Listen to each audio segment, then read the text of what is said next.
الصلاۃ والسلام علیک یا رسول اللہ صلی اللہ علیہ وآلہ وسلم۔ تو ہمارے دادا حضور کے پیر و مرشد حضرت اسماعیل شاہ وارثی رحمۃ اللہ علیہ کے پیر و مرشد وارث علی شاہ کی مجلس لگی ہوئی تھی، اور وہ اپنے مریدوں کے بیچ بیٹھے تھے، کچھ بیان چل رہا تھا، باتیں ہو رہی تھیں۔ تو آپ نے اپنے مریدوں سے پوچھنے لگے، کچھ سوالیں ہوئی، کوئی تصوف کے متعلق کوئی سوال کیا کہ تم لوگوں نے جو بھی پڑھنے کو دیا گیا ہے وظیفہ، جو کچھ بھی پڑھا جا رہا ہے، آپ لوگوں کو کیسا محسوس ہوا، آپ نے کیسا فیل کیا، ایسے سوال کچھ پوچھ رہے تھے۔ تو جتنے مرید بیٹھے تھے سب نے کہا کہ حضور مجھے تو ایسا ہوا، مجھے سپنے میں ایسا نظر آیا، مجھے سپنے میں ایسا نظر آیا۔ جو کچھ بھی وظیفہ اللہ رسول کا دیا ہوا، مرشد کا دیا ہوا، قرآن کا رہا نا ید اللہ فوق ایدیہم، آپ جن سے بیعت کرتے ہیں وہ ہاتھ اللہ کا ہاتھ ہے، تو اب اللہ کا ہاتھ ہے، اور جب مرشد کچھ پڑھنے کو کہے تو وہ بولنا اللہ کا بولنا ہے۔ تو جب مرشد پڑھنے کو دیے ہیں کوئی وظیفہ تو وہ اللہ کا کلام پڑھ رہے ہیں۔ تو اس لیے پیر و مرشد نے پوچھا کہ بیٹے آپ لوگوں کو جو دیا گیا ہے آپ لوگ پڑھ رہے ہو، یہ بتاؤ کہ کس کو کیسا فیل ہو رہا ہے، آپ لوگ کیا محسوس کرتے ہو؟ سب نے اپنی اپنی باتیں بتائی۔ کسی نے کہا حضور میں نے خواب میں ایسا دیکھا، حضور میں نے خواب میں آپ کی زیارت کی، حضور میں نے یہ دیکھا وہ دیکھا، جو کچھ بھی انہوں نے دیکھی سب اپنی اپنی باتیں بتا گئے۔ لیکن اسی بتانے والوں میں سے بھی ایک نہ بتانے والا بھی بیٹھا تھا، جنہیں کہتے ہیں حضرت اسماعیل شاہ وارثی رحمۃ اللہ علیہ، جو ہمارے دادا حضور ہیں، وہ وہاں پہ موجود تھے۔ اور جب ان کے پیر و مرشد نے کہا کہ بیٹے سب نے کچھ نہ کچھ بتا دیا، تم بھی کچھ بتاؤ، میرا اسماعیل میرا بیٹا تم بھی کچھ بتاؤ، تم نے کچھ نہیں بتایا۔ بس اتنا کہنا تھا کہ ہمارے دادا حضور ہمارے اسماعیل شاہ وارثی رحمۃ اللہ علیہ کچھ نہیں کہا، صرف وہاں سے اس خانقاہ سے اس مجلس سے اٹھ کر چلنا شروع کر دیے، اس لیے کہ اپنی راز اپنی بات وہ بتانا نہیں چاہتے تھے۔ لیکن مرشد سے کب چھپتا ہے کوئی باتیں؟ جیسے ہی انہوں نے 2 قدم چلنا شروع کیا، 2 قدم کیا چلے کہ وہ خانقاہ ان کے ساتھ چل پڑا۔ 2 قدم وہ وہاں سے نکلے اور جواب دینا نہیں چاہتے تھے، ریاکاری نہیں چاہتے تھے، مقصد سمجھ رہے، وہ نہیں چاہتے تھے کہ میری بات میری راز کسی کو پتہ چلے، وہ خود کو چھپانا چاہتے تھے۔ اور وہ چھپانے کے کارن یہ ہوا کہ وہ وہاں سے اٹھ کر جانے لگے۔ جیسے ہی 2 قدم آگے نکلے، اس حجرے سے خانقاہ سے آگے نکلے، اور اپنے آنسوں کو چھپاتے ہوئے، اپنے آپ کو ضبط کرتے ہوئے، استقامت کے ساتھ، ضبط کے ساتھ، تقویٰ کے ساتھ آپ نے برداشت کیا، اپنے عالم کشف کو برداشت کیا اور وجد کو برداشت کیا، چھپا کر کے اپنے آپ کو نکلنا چاہے کہ لوگوں کو میری بات کی خبر نہ ہو۔ اور جیسے ہی نکلے تو وہ گھر بھی چلنا شروع کر دیا۔ جب یہ حالت ہوئی تو پھر دادا حضور کے پیر و مرشد نے کہا، وارث علی شاہ نے کہا کہ اے لوگوں یہ دیکھو، یہ میرے غوث اعظم کے انداز تھے، اے لوگوں۔ تو دادا حضور کے جو پیر و مرشد ہیں وارث علی شاہ نے فرمایا اس وقت، اے لوگوں تم نے تو سب نے اپنی اپنی باتیں کہہ دی، تم نے دیکھا میرا اسماعیل کچھ نہیں کہا، میرا اسماعیل کچھ نہیں کہا، لیکن جب وہ جانے لگا تو دیکھو وہ گھر بھی چلنے لگا۔ مطلب یہ کہ جب اور گھر چلنے لگا تو اس میں تو سب بیٹھے تھے، اس میں تو ان کے پیر و مرشد ہی بیٹھے تھے۔ بات اس کے پیچھے تصوف میں اگر جائیں تو بہت لمبی بات ہے، ہم شارٹ پہ آ رہے ہیں کہ اب وہ بھی چلنے لگے تو کہا کہ دیکھو سب نے تو اپنی اپنی باتیں بتا دی، لیکن میرا اسماعیل جب کچھ نہیں بتایا اور وہ چھپانا چاہتا ہے تو اللہ اس کو اور بتانا چاہتا ہے، اللہ اس کو اور دکھانا چاہتا ہے، تو لوگوں کے بیچ دکھایا جاتا ہے۔ ابھی آپ کو پتہ نہیں ہے، شاید یہ میلاد ہمارے گھر میں ہو چکا تھا، ایک میلاد شریف ہمارے گھر میں ابھی ہوا ہے، شاید کب ہوا ہے آپ لوگوں کو یاد ہوگا تاریخ، شاید ہم کو یاد نہیں ہے، 26-27 کو ہوا ہے۔ ابھی آج کی میلاد پھر کیوں ہوا آج ہی موسم کے گھر میں، یہ بھی ایک راز مخفی ہے، آج کا میلاد بھی ایک راز مخفی ہے۔ اس سے پہلے ایک واقعہ کے ساتھ بات کو ختم کرتے ہیں کہ واقعہ یوں ہے، درود پاک پڑھیے، اللہم صلی علی محمد و علی محمد و بارک وسلم، صلاۃ و سلام علیک یا رسول اللہ صلی اللہ علیہ وآلہ وسلم۔ حضرت غوث اعظم غوث پاک رضی اللہ تعالیٰ عنہ فرماتے ہیں کہ جب 25 سال، ہم زیادہ ڈیٹیل پہ نہ جائیں گے، 10 منٹ میں ختم کرنا ہے، غوث پاک فرماتے ہیں کہ جب 18 سال کی عمر میں گھر سے نکلے اور 7 سال جو آپ نے تعلیم حاصل کی، وہ 7 سال میں غوث اعظم غوث پاک رضی اللہ تعالیٰ عنہ نے PhD کر لیا تھا۔ وہ PhD کا کورس جو ہوتا ہے اتنی علم حاصل آپ نے کر لی تھی، وہ ہو گیا، مطلب کتنا ہو گیا، 25 سال عمر ہو گئی، 18 اور 7 25، اور 25 سال آپ نے جنگلوں میں عبادت کے لیے چلے گئے۔ ہم نے کل بہت بتایا تھا کہ وہ جنگل میں عبادت کیا تھی ان کی، الا اللہ الا اللہ الا اللہ، اسی کا ورد تھا۔ اور آپ وارثیہ کیا کہتے ہیں، الا اللہ وارث، بات وہی ہوتی، عبادت وہی تھی، صرف وارث ہم لوگ جوڑ دیا، اس لیے کہ وارث اللہ کا بھی نام ہے، رسول اللہ کا بھی نام ہے، غوث اعظم کا بھی نام ہے، تو الا اللہ وارث۔ اب یہ کریں تو غوث پاک رضی اللہ تعالیٰ نے 25 سال تک وہ عبادت کی، اس جنگل میں عبادت، کبھی کھانا نہیں کھایا، کبھی پانی نہیں، جو کچھ بھی ہوا۔ اب اس عبادت کے بعد پھر غوث پاک رضی اللہ تعالیٰ عنہ جب آئے وہاں سے، اب لوٹنا، اللہ پاک نے 50 سال کی عمر ہو گئی، 50 سال جب ہوا تو اللہ پاک نے کہا اے عبد القادر تو اب یہاں سے چلا جا اور دنیا میں دیکھ، دنیا میں برائیاں ہو رہی ہیں، دنیا میں جو حالات خراب ہیں، لوگوں کے بیچ باتیں کر، اللہ رسول کا ذکر کر، بیان کر۔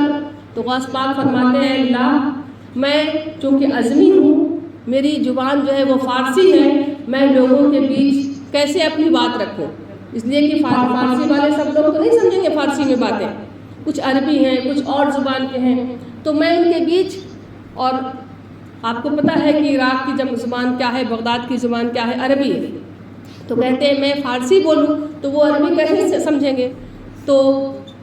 پھر اس کے بعد کہنے لگے، اللہ پاک نے کہا اے غوث اعظم آپ ذکر کریں اور یہ ذکر سے لوگوں کو فائدہ پہنچے گا۔ یہی سوچ میں، یہی خیال میں آپ کی آنکھ لگ گئی تو غوث اعظم نے خواب میں دیکھا کہ حضور صلی اللہ علیہ وسلم تشریف فرما ہوئے ہیں اور کہتے ہیں بیٹے عبد القادر تو بیان کیوں نہیں کرتا، تو بیان کیا کر، تو یہی جواب دیتے ہیں غوث پاک یا رسول اللہ صلی اللہ علیہ وسلم میرے نانا جان، میں بیان اس لیے نہیں کرتا کہ میں عزمی ہوں اور میری زبان فارسی ہے۔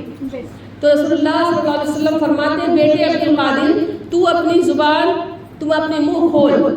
اور جب منہ کھولتے ہیں تو حضور صلی اللہ علیہ وسلم آپ کے منہ میں 7 مرتبہ لعاب دہن ڈالتے ہیں،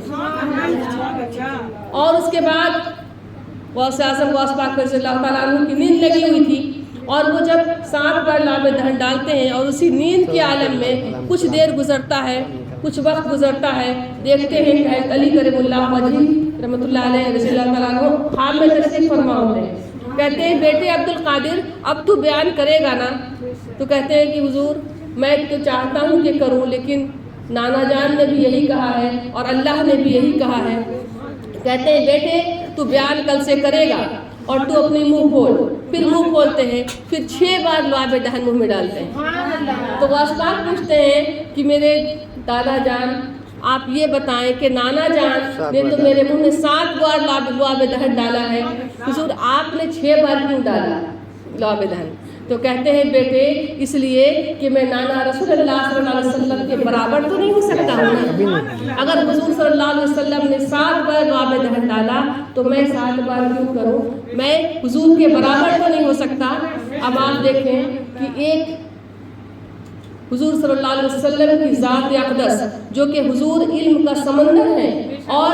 اس کے دروازہ کو حضرت علی رضی اللہ تعالیٰ عنہ کو کہا گیا ہے کہ حضور علم کی شہر ہے، اور اس شہر کے دروازہ جو ہے وہ حضرت علی رضی اللہ تعالیٰ عنہ ہے، لیکن اس کے باوجود بھی حضور حضرت علی رضی اللہ تعالیٰ عنہ فرماتے ہیں کہ نہیں میں ان کے برابر تو نہیں ہو سکتا ہوں، علم کے سمندر کے دروازے ہیں، کہتے ہیں میں ان کے برابر تو نہیں ہو سکتا ہوں۔ آج لوگ عام طور سے کچھ جانتے پوچھتے نہیں ہیں، 5 وقت کی نمازیں سیکھ لی اور کہتے ہیں رسول اللہ ایسے کرتے تھے ہم بھی ایسے کرتے ہیں، نعوذ باللہ خود کو حضور کے برابر بتانے والے۔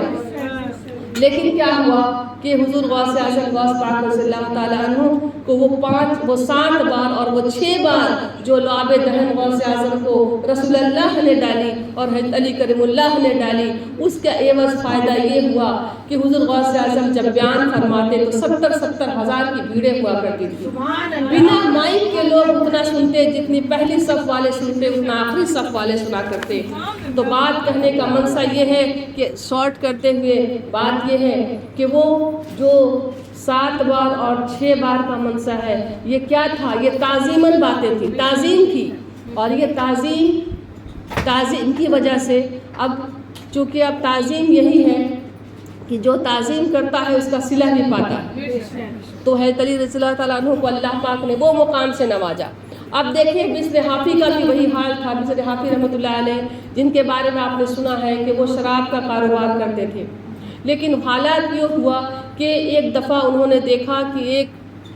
کچھ کاغذ گرا ہوا جس میں اللہ لکھا ہوا تھا. اس کاغذ کو انہوں نے نالی سے اٹھایا اور اس نالی سے اٹھا کر کے اس کو دھویا. دھونے کے بعد اس میں عطر لگائی. اور وہ چونکہ نشہ شراب کا کام کرتے تھے، شراب کا کاروبار تھا، ان کا بزنس تھی، مگر وہ نشے کے حال میں خود بھی تھے اور خود بھی پیے ہوئے تھے، لیکن وہ اللہ نام کی حفاظت کی. اور جب اس کو اٹھایا اور اٹھا کر کے جب اس کو تخت پہ رکھ دیا اور کہا کہ اے اللہ میں تو نشے میں ہوں لیکن مجھے اتنا ہوش ضرور ہے کہ تو اللہ ہے اور تیرا نام اونچا ہونا چاہیے، تیرا مقام اونچا ہونا چاہیے. میں نشے میں ہوں لیکن مولا اتنا نشہ نہیں ہے کہ تیرے مقام کو بھول جاؤں. یہ کہہ کے اس نے اونچا جگہ پر رکھ دیا تھا. اور اس اونچائی پر رکھ دینے کی وجہ سے اب ہوا یوں کہ رات میں ان کی آنکھیں لگ گئی، سو گئے. بشر حافی رحمۃ اللہ علیہ سو گئے. جب سونے کے بعد جب صبح ہوئی تو صبح کے وقت ایک بندہ ان کے گھر میں آیا اور اس نے کہا کہ بشر کہاں ہے؟ بشر سے مجھے ملنا ہے، بشر سے مجھے ملاقات کرنی ہے. تو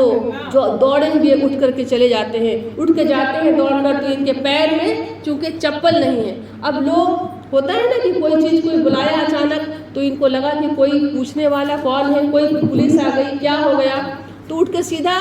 بنا پیر میں کچھ پہنے ہوئے نکل کر کے باہر چلے جاتے ہیں. اور جیسے ہی باہر نکلتے ہیں کہتے ہیں بتائیں کون ہے، کس کو کھول رہے ہیں؟ تو کہتے ہیں کہ بشر حافی کس کا نام ہے. انہوں نے اور سوچا پتہ نہیں کیا بات ہے. کہتے ہیں ہاں کہیں میرا نام ہے. کہتے ہیں ٹھیک ہے اگر آپ کا نام ہے بشر حافی تو میں بتاتا ہوں کہ میرے پیر و مرشد نے مجھ سے کہا ہے، میرے پیر و مرشد نے مجھ سے کہا ہے کہ کل میرے مرشد سے میرے اللہ نے کہا ہے، میرے مرشد سے میرے اللہ پاک نے کہا ہے کہ اے میرے پیارے میرے ولی کل جانا اور بشر سے میرا سلام کہہ دینا،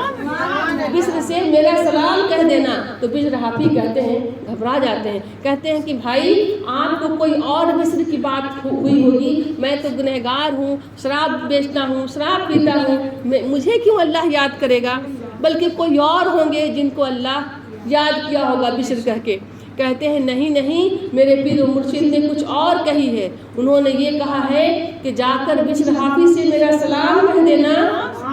اور یہ کہنا کہ اے بشر تو نے جو میرے نام کو اونچا کیا ہے تو آج سے اللہ بھی تیرے نام کو اونچا کر دے گا. تو اللہ پاک نے یہ کہا ہے. جب یہ بات سنتے ہیں تو ان کو یاد آتا ہے کہ بات تو اللہ کے نام کو ہم نے اونچا رکھا ہے. اور یہ بات کے بعد پھر انہوں نے ساری چیزیں اپنی دکان سب کچھ بیچ کے اللہ کی راہ میں خراب کر دیتے ہیں. اور اس کے بعد بشر کہتے ہیں کہ اس دن سے میں نے کبھی پیر میں چپل نہیں پہنی، کیونکہ جس دن پہلی مرتبہ بے چپل باہر نکلے تھے اس وقت اللہ کی تجلی ملی تھی، اللہ کے میسج ملے تھے، اللہ کے جواب ملے تھے. جب اللہ کے جواب مجھے بے چپل ملے تو میں